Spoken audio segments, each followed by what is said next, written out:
राजद कार्यालय में ही हम हैं और अभी बताएं आपको कि तेजस्वी यादव और बड़े बड़े नेता जो है राजद को संबोधित कर रहे हैं, लेकिन एक छात्रों का जत्था यहाँ पर आया हुआ है और इनका कहना है कि ये फिजिकल टीचर हैं जो कि बिहार में नियोजन में भाग लेने के लिए आए हुए थे और ये इको पार्क गए थे, लेकिन वहाँ पर फिर से आज लाठीचार्ज किया गया है। बात करते हैं कि आखिर किन कारणों से लाठीचार्ज किया गया है, क्या हुआ वहाँ पर आप लोग के साथ, क्यों आप लोग इको पार्क क्यों गए थे? मैं शारीरिक शिक्षक स्वास्थ्य अनुदेशक 5 अभ्यर्थी हूँ। हम लोग अपनी बात को शांतिपूर्वक रखने के लिए शिक्षा मंत्री से मिलने के लिए जा रहे थे, लेकिन रास्ते में ही पुलिस की गाड़ी आई और एकाएक हम लोगों के ऊपर लाठीचार्ज कर दी। इसके ऊपर न तो किसी तरह का पहले नोटिस न कुछ सूचना दिया गया, एकाएक हम लोग के ऊपर लाठीचार्ज किया गया। हम लोग 3523 अभ्यर्थी जो है पास हैं, जबकि 8000 सीट से ऊपर सृजित किया गया है, लेकिन फिर भी 3523 अभ्यर्थी को भी ये लोग नियुक्ति नहीं दे पा रहे हैं। इस सरकार के रवैये को देखते हुए हम लोग तो फिर अब यहाँ राजद ऑफिस आने का कारण क्या है? जब सरकार हमारी बात को नहीं सुन रही है तो हम लोग नेता प्रतिपक्ष श्री तेजस्वी यादव से मिलने के लिए आए हैं, ताकि हमारी बात को वो सरकार के सामने अपना रखे और इस तरह से हम लोग का साथ दे, क्योंकि हम लोग युवा हैं और युवा के साथ हमेशा शुरू से खड़े हैं। हम लोग इसलिए ही उनको बहुत हद तक के सब लोग समर्थन किया था, लेकिन किसी कारण से जो भी हो सरकार में अगर नहीं आए फिर भी हम लोग खुश हैं, क्योंकि उनकी संख्या ऐसी है कि किसी भी दिन वो सरकार बना सकते हैं और हम लोग उनके साथ खड़े हैं। और हम लोग से रिक्वेस्ट यही है कि आज पार्टी के स्थापना दिवस के उपलक्ष्य में हम लोग के बात को वो सुने और स्थापना दिवस जन्मदिन के उत्सव के रूप में मनाया जा रहा है, तो आज के दिन हम लोग को निराश नहीं करेंगे, ऐसी उम्मीद हम लोग रखते हैं। अच्छा, ये बताइए कि नीतीश कुमार ने 19 लाख रोजगार का वादा किया, क्या लग रहा है कि आपको मिलेगा ऐसा जो व्यवहार उनका किया जाए? सर, आप पटना में रहते हैं, बिहार की राजधानी में, आपको क्या लगता है ऐसा मजाक ये 9000 को भी नौकरी दे देना? क्योंकि हमारी संख्या 9000 के लगभग में है, जो इन्होंने पदवर्ग समिति और विधि विभाग से पास करा है 8362 और वनली क्वालिफाई 3523। 19 लाख तो हमको लगता है कि इनको 25-30 साल और सरकार में रहेंगे तब भले ही दे सकेंगे, लेकिन ऐसा उम्मीद मत रखिएगा सर, ये सब झूठी ख्याली पकाओ है। तेजस्वी यादव जी युवा नेता हैं, वो हमारे बिहार के भावी मुख्यमंत्री हैं।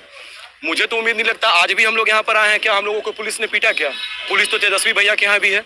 वो तो कहने का मतलब है आप सरकार हो तो आप किसी को पिटवा दोगे क्या? इन लोगों को पीटा गया, पूछिए तो इससे। हम लोग यहाँ आए थे अपनी बात को शांतिपूर्वक रखने के लिए, लेकिन हम लोग को पुलिस दौड़ा दौड़ा के मारी, वो भी जेंट्स कांस्टेबल लेडीज को दौड़ा दौड़ा के मारी।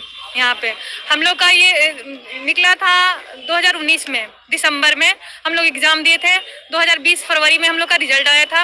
उसके बाद से हुआ था कि 2020 अप्रैल तक आप लोग का पूरी प्रक्रिया हो जाएगी, लेकिन अभी तक कुछ भी नहीं हुआ। हम लोग कम से कम 50 बार शिक्षा मंत्री के पास गए होंगे मिलने के लिए, लेकिन कभी भी पहले जो शिक्षा मंत्री थे वो हो जाएगा हो जाएगा हो जाएगा। अभी शिक्षा मंत्री से मिलने गए थे कुछ भाई लोग तो कह रहे हैं हमसे पूछ के किया है बीपीएड।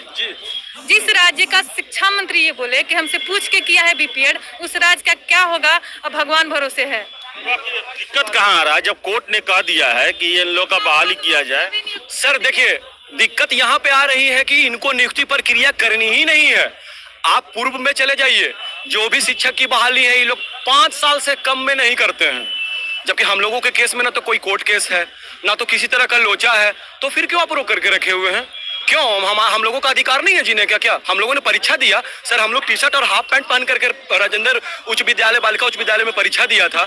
ये मजाक है क्या सर कि आप जाड़े के दिन में हम लोगों को बनियान चड्डी में परीक्षा लोगे? और कैंडिडेट भी ज्यादा नहीं है और सीट दुनिया भर का है। तो आपने बहुत अच्छा क्वेश्चन पूछा, इनकी मंशा नहीं है, जैसे लगता है कि ये आजीवन बिहार के मुख्यमंत्री रहेंगे। अरे आज आप हैं, कल तेजस्वी जी रहेंगे, परिवर्तन ही संसार का नियम है। लेकिन आप किसी का भलाई तो कर दो बाबा, ये लोग भलाई करने के लिए भी तैयार नहीं है। अब आप देखिए, एस्टेट वाला जो 94,000 है, इन 3 साल से झुलाए हुए थे इन लोग, जब भी कुछ आए तो कोर्ट केस हो जाए। कोर्ट केस क्यों होता है? इन लोग कहीं ना कहीं पे कोई ना कोई कमी बेसी छोड़ते हैं। आखिर दिव्यांग वाले लोग जो केस किए क्यों किए? इन लोगों ने कमी छोड़ा।